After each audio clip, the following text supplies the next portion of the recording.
Spoštovane gledalke, spoštovani gledalci, lepo pozdravljeni v oddaji s farmacevtom za zdravje. Tokrat se bomo pogovarjali o oglaševanju pripravkov, ki se jim pripisuje nedokazane zdravilne lastnosti. Več o tem pa nam bo povedal Bojan Madjar, magister farmacije, specialist iz Pomurskih lekarn. Lepo pozdravljeni. Pozdravljeni. Kot rečeno, bomo tokrat pozornost namenili številnim tako imenovanim pripravkom, zdravilnimi lastnostmi. V različnih medijih namreč pogosto zasledimo oglase, ki tovrstna zdravila, tovrstne izdelke oglašujejo, ponujajo, farmacevti pa nas pred tem tudi svarite, opozarjate. Zakaj? Ja, res je, tega je v zadnje čase čedalje več, verjetno tudi zaradi razmaha svetovnega spleta, tudi na tem mediju v zadnje čase opažamo enormno količino teh oglasov, ker lahko prihajajo tudi iz čisto drugih držav, torej izven Slovenije. Svarimo pa predvsem zaradi tega, ker po eni strani so ti izdelki predstavljeni z mnogimi koristnimi lastnostmi, celo zdravilnimi lastnostmi in enostavno potem uporabnika samega tudi zavajajo. Kajti, če greš malce podrobneje raziskovati, pogledati, kaj stoji v ozadju, vidiš, da dokazov teh lastnostih ni. Še več, to niso zdravila, običajno gre za prehranska dopolnila. Torej, če govorimo o prehranskih dopolnilih, je pomembna razlika med zdravili in prehranskimi dopolnili? Ja, vsekakor. Razlika je in je kar ogromna, lahko rečem, v sami osnovi, ker samo zdravila so tiste, ki imajo dokazane lastnosti zdravljenja in tudi samo zdravila, če tako pogledate zakonodajo, ki tudi uporabnika ščiti. Glavni namen te zakonodaje je predvsem zaščita uporabnika. Tudi vsaka država si želi zaščititi svoje državljane, ker lahko uporaba nekvalitetnih izdelkov za zdravje prinaša s sabo ogromno škode, ogromno tveganja. In namreč pri teh izdelkih, ki bi naj bila zdravila, se lahko prodaja samo v okviru, ki je predpisan, se pravi v lekarnah. Nekatera zdravila lahko dobimo tudi v specializiranih prodajalnah. Ne moremo pa zdravilo naročiti preko pošte, preko interneta, da nam ga nek eBay ali kaj jaz vem dostavi, ker je razen, seveda, če je v ozadju lekarna, tako imenovana spletna lekarna, ki pa mora ustrezati pogojem kot ostale lekarne. Nažalost, kot rečeno, so pa to prehranska dopolnila. Prehranskim dopolnilam pa ni dokazana učinkovitost, to je glavna razlika. In tudi ne bi se jim smelo pripisovati zdravilnih lastnosti, ker teh dokazov ni. In zelo pomemben aspekt zdravila je tudi dokazana varnost. Pri prehranskih dopolnilih pa velikokrat niti ne veš, kaj dobiš, lahko dobiš kaj takega, kar ti tudi škoduje. Če seveda ni kvaliteten izdelek. Glede na to, da lahko prehranska dopolnila kupimo kjerkoli že skoraj v bolje založenih trgovinah, kaj pa v lekarni, jih tam lahko kupimo? Prehranska dopolnila lahko kupimo marsikje, tudi preko spleta, preko pošte, preko raznih oglasov, po telefonu pokličemo in nam dostavijo. In tudi v lekarnah, ja. Tudi lekarne imamo prehranska dopolnila, seveda niti približno ne vsega, kar trg ponuja, ker prehranskih dopolnil je nekajkrat več, kot je zdravil, in že zdravil je ogromno na voljo. Tako da ja, ampak tudi se postavljajo vprašanja, da ali ne prehranska dopolnila v lekarnah. V lekarnah je vseeno en poseben moment. Tle imamo zaposlenega v vsaki lekarni. Nobena lekarna ne more delovati brez magistra farmacije. Vsekakor gre za nekega strokovnjaka na področju zdravil, ki pozna fiziologijo, patofiziologijo, kemijo, potem zna vse ta znanja povezati, razložiti si tudi in nekako tudi realno oceniti.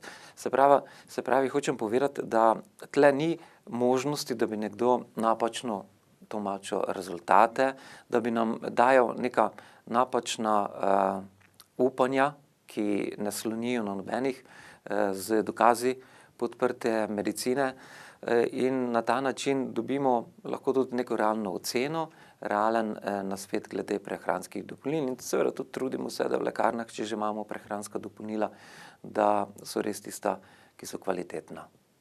Govorila sva o škodljivosti zavajajočega oglaševanja, če lahko navedete kakšen primer tak. Ja, tega je res ogromno. Včasih tudi se niti ne zavedamo, kako zadeve potekajo. Ravno včeraj smo dobili obvestilo inšpektorata, da so nekako velikokrat je težko, ker nimajo pristojnosti, presekati eno pot. Namreč šlo je za neki izdelek, ki se oglašuje za, ne vem, lajšanje, za izboljšanje delovanja jeter ali karkoli že, to je danes zelo popularno. Namreč ta izdelek trži neko podjetje, ki ima sedež v Ameriki, oziroma vsaj tam je server, potem po drugi strani lastnik izvira nekje z območja Rusije. Skratka, ne morejo točno locirati, od kje prihaja sama zadeva, kdo dejansko izdeluje to, na kakšen način, da bi preverili kakovost, še manj, ampak se trži na spletu, enostavno lahko tudi v Sloveniji nekako zasledimo te oglase in potem, kar pač uspejo te službe zaznati in opozoriti, to je to. Velikokrat se marsikaj ne da narediti, tako da je treba res biti na to pozoren, kaj dejansko dobiš in oceniti tisto vrednost. Kdaj pa moramo biti pozorni oziroma previdni, kako sploh gledalec prepozna, da gre za zavajajoče oglaševanje? Jaz bi rekel tako, velikokrat se ti izdelki predstavljajo kot nekaj, kar zdravi marsikaj. Ena, druga, tretja, četrta bolezen. Recimo, lahko rečem tudi primer, iz nekaj časa nazaj sem ravno tako na svetovnem spletu, na enem izmed teh družbenih omrežij, zaznal pač nek intervju ali pa neko priporočilo zdravnika o holesterolu, slovenskega zdravnika. In saj pol postaneš pozoren, ker je to tudi moja nekako poklicna deformacija. Saj drugače se nasplošno tem oglasom izogibam, ker velikokrat se kupi res mačka v žaklju. Namreč, pozoren sem bil zato, ker je ta zdravnik predstavljal neka priporočila, ki so bila v neskladju z priporočili za zdravljenje tega povišanega holesterola, tako slovenskih kot evropskih, ameriških, skratka tistih, ki se uveljavljajo na splošno na svetu. In potem, če imaš čas, greš malce poiskat, lažje je, če je to nek Slovenec, nek zdravnik. Tudi mi imamo vsako leto farmacevti poslušamo določene izobraževanja in vse te tako imenovane opinion leaderje, se pravi zdravnike, ki imajo nek vpliv tudi v Sloveniji, kar se tiče tega, da uvajajo nove stvari, da učijo tudi druge, kako zdraviti, poznamo. Tega zdravnika nisem poznal. Zanimivo je bilo, tudi delovno mesto je bilo malce tako sumljivo že napisano in pol, ko greš raziskovati, vidiš, da tega delovnega mesta na Ministrstvu za zdravje ni. Tega zdravnika v Sloveniji ni. Z temi nazivi ni. Skratka, oglaševalec nekega izdelka v ozadju, v ozadju je seveda ta oglaševalec ponujal nek izdelek, se je izmislil zdravnika, se je izmislil njegovo delovno mesto in seveda tudi tista priporočila, ki bi jih naj ta zdravnik povedal, je on po svoje povedal, da so bila voda na mlin temu izdelku. In seveda, velikokrat je na žalost tako. Dajo nekega zdravnika, težko je, ko je nek tujec, nek Američan, saj jih Slovenija majhna pa lažje izsledimo, tam pa malce težje, čeprav, če je nek zelo znan zdravnik, ni vrag, da ga ne bi zasledil. Danes smo praktično skoraj da vsi na spletu, ne pa tile svetovno znani strokovnjaki. Velikokrat tudi dajo neka pričevanja ljudi, ki so ta izdelek uporabili. Ja, vsi so zelo srečni, vsem se je stanje zelo izboljšalo v čudežnem, zelo kratkem času. In takrat bodimo res pozorni, če so samo take pozitivne informacije plasirane, probajmo malce preveriti, če se le da, kaj je to v ozadju. Torej so to te skupne stvari, ki so značilne za zavajajoče oglaševanje, ki nam ponujajo najrazličnejše zdravilne učinke v omenjenih izdelkih. Ja, velikokrat je tako, pol pa naročiš, pa dobiš domov škatlico, pa piše gor prehransko dopolnilo. Tam je pa bilo navedenih mnogo in mnogo nekih zdravilnih lastnosti. To ne gre, ker zakonodaja to preprečuje. Imamo pravilnik, ki preprečuje oglaševanje prehranskih dopolnil z zdravilnimi lastnostmi. Tudi zakonodaja določa, recimo, katere lastnosti lahko določenim skupinam spojin, vitaminov, mineralov in podobno pripisujemo, ne. Kaj je dokazano in kaj ni dokazano, ne. Tle je pa vse pomešano, ne. Zato se velikokrat tudi izkorišča ta splet, ker je tako najlažje, ne. Ker tudi imaš, ne vem, server v eni tretji državi, v eni četrti državi je proizvajalec, ki je samo nek nabiralnik in težko jih slediš in na ta. Seveda, vse ti izdelki niso dolgo prisotni, ne. Nekaj mesecev se mogoče oglašujejo, potem pa vse utihne. Kaj pa torej lahko stori gledalec, poslušalec, kakorkoli, če nam pozornost pritegne oglas, ki oglašuje ravno izdelek, ki naj bi zdravil težave, kot jih imamo tudi sami? Ja, velikokrat nas potem to pritegne, ne, ker so samo neke pozitivne lastnosti, dobro, nekaj to stane, ampak ni spet ne vem koliko denarja in ta človeški moment, seveda, tega razumemo, ne, tudi oglaševalci se verjetno tega zavedajo in to izkoriščajo. Kaj storiti? Lahko gremo malce sami raziskovati, ne, kot sem jaz opisal ta primer in ko vidiš, da ti lažejo v oglasu, potem seveda, če ne moreš zaupati načinu, kako oglašujejo, potem tudi temu izdelku ne moreš zaupati, ne, saj to je logično. Ali pa povprašate nekoga, ki se v to razume, ne, zdravnika, farmacevta. Nenazadnje tudi nas ta kodeks profesionalne etike zavezuje, da pač predstavljamo te izdelke, zdravila na tak način, kot je res dokazano, da delujejo. Se pravi, da ne vzbujamo pri posamezniku nekih lažnih upanj in tudi imamo veliko znanja, da lahko same zadeve enostavno ocenimo. Vsekakor je boljše malce premisliti, počakati, ne takoj kupiti. Saj tudi se nahaja potem ti oglasi, ja, v 15 minutah, če kupite, potem je taka cena, drugače bo drugačna. Ne, saj jutri bo spet popust, ne. Raje kak dan počakati in preveriti, ker se lahko kaj tudi, veste, večinoma ostanemo brez denarja, ne, saj to je še najmanj, kar se zgodi, ampak bili so tudi primeri, ko potem se, to je ravno tisti problem, ker velikokrat nasedajo ljudje, ki imajo neke neozdravljive bolezni ali pa res zelo hude bolezni, kjer je pač odstotek ozdravljivosti tako ali drugače visok in potem zadnjič en zdravnik ravno, sem poslušal, predstavljal primer, ko je bolnik za rakom umrl in potem so svojci naknadno ugotovili, da se je pač ta njihov sorodnik, da ga je zdravil en zdravilec z nekimi izdelki, so prinesli zdravniku, kaj to je, ne, in potem je ugotovil, da gre za neke prehranska dopolnila, ki se jih da tudi v lekarni kupiti za nekaj evrov.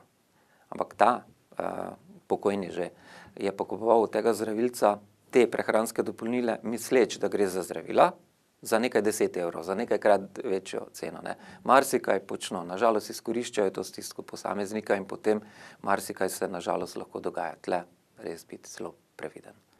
Pogosto tudi slišimo oziroma se zgodi, da ljudje lekarnam očitajo monopol nad zdravili. To je nekako tudi omejevanje dostopa. Kaj pa bi dejali o tem?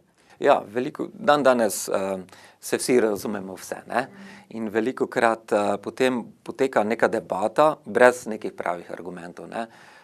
Zelo slabo je, če mi neke tematike ne poznamo in o njej razglabljamo in potem seveda vključujemo neke informacije, ki ne držijo.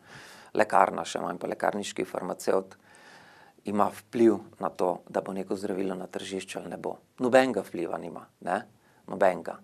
To, da bo en izdelek smatran kot zdravilo ali pa ne, na to vplivajo določeni predpisi, ki določajo, kakšne raziskave, kakšna preizkušanja mora proizvajalec s tem izdelkom dati skozi, da je potem lahko pride na trg. To nima z lekarno, z zdravnikom nobene veze. Ne, razen v tisti, mi imamo zelo pomembno vlogo tudi takrat, ko je zdravilo že na tržišču, da spremljamo neželene učinke, ker vedno je možno, da se kaj zgodi, Bog ne daj, in to je treba sporočati, da potem se opozorila spremenijo, lahko se pa tudi včasih zgodi, da se zdravilo iz tržišča umakne.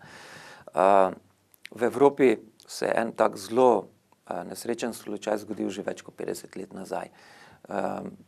Nosečnice so uporabljale za zdravljenje te nosečniške slabosti zdravilo, ki je lajšalo, ne, to slabost. V veliki meri so ga uporabljale. Amerika recimo ni tega, je imela bolj stroga takrat predpise in ni dovolila tega zdravila.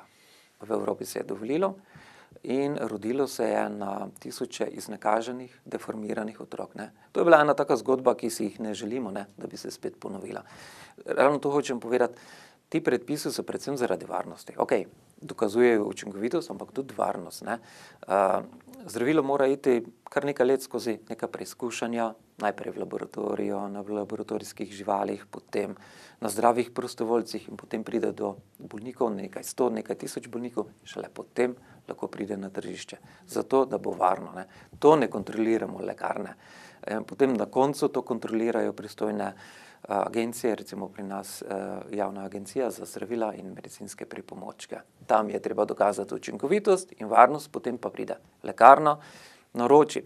Vsaka lekarna nima vseh zdravil, to je res, ker enostavno ne moremo tega, ker je tega toliko, ne, in tudi finančno ne gre. Ampak tisto, kar rabimo, kar pacienti potrebujemo, naročimo, ne, tudi po zakonu v 24 ur in to vedno zagotovimo, zdravilo, ki se ga da dobiti, tudi zagotovimo. Mi na to nimamo vpliva, velikokrat pa, ja, ker smo previdni, ker poznamo, kaj je v ozadju, ker vemo, da ne gre za zdravila, opozarjamo, ne, da to niso zdravila. In potem seveda se nam marsikaj očita. Zadnja leta je zelo popularna konoplja, a ne?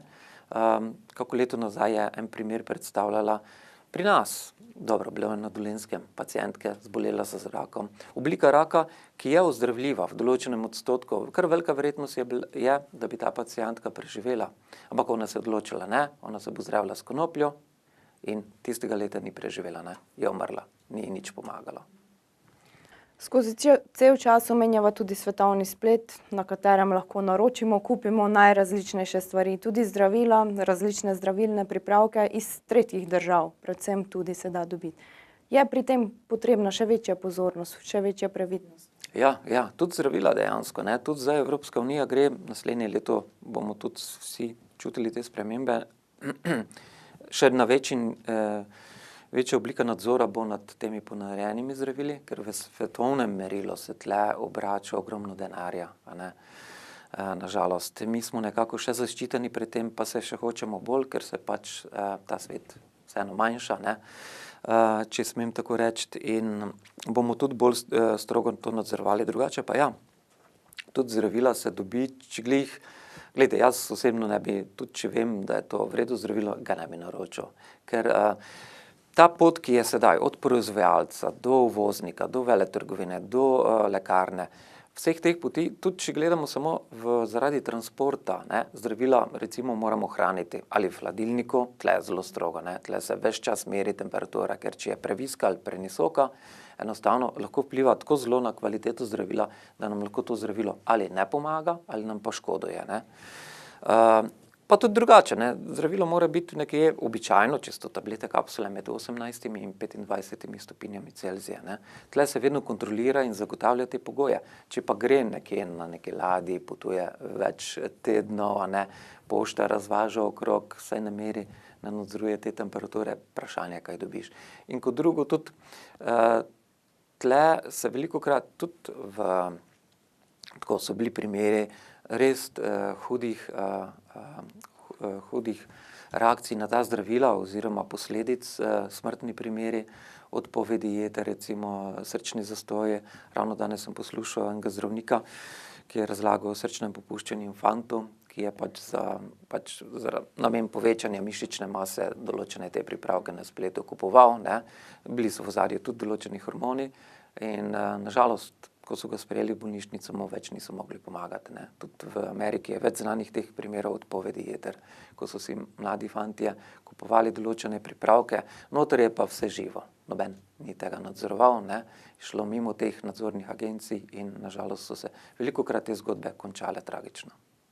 Torej, če na kratko povzameva, vsako oglaševanje, ki nam ga ponujajo, ne ponuja oziroma ne predstavlja tistih pravih zdravilnih učinkov, pravih zdravil, kaj nam torej svetujete? Še večjo previdnost? Ja, če se ponuja nekaj, kar nakazuje, da ima zdravilne lastnosti, pa se ga ne da dobiti v lekarni ali spletni lekarni, potem to ni to. To ni zdravilo, to je prehransko dopolnilo, kar pomeni, da najverjetneje ne bo delovalo tako, kot je tam navedeno in moramo biti res previdni, ker dobro, po eni strani nastane nekaj denarja, po drugi strani pa moramo res paziti, da ne bo škodovalo našemu zdravju. Nič se nisva dotaknila, ker tudi običajna kvalitetna prehranska dopolnila je treba previdno jemati, ker lahko imajo možnost sovplivanja z drugimi zdravili, posebej se pravi bolniki, ki se zdravijo z nekaterimi zdravili, morajo preveriti tudi to medsebojno neželeno delovanje. To je spet en poseben aspekt, se pravi, veliko je nevarnosti, zato se prej res dobro podučiti, ne verjeti vsemu, ker običajno ni tako, kot se predstavlja. Če je nekaj predstavljeno samo z pozitivne strani, če nima neželenih učinkov, nima nekih možnih škodljivega delovanja, je primerno za vse ljudi, potem nekaj sigurno tle ne štima. Ali sploh ne deluje, to je najverjetneje, lahko pa tudi škoduje. Gospod Madjar, najlepša hvala za vaš čas in za vsa vaša pojasnila. Hvala in nasvidenje. Vam, spoštovane gledalke in gledalci, pa hvala za pozornost in ostanite v naši družbi tudi v prihodnje.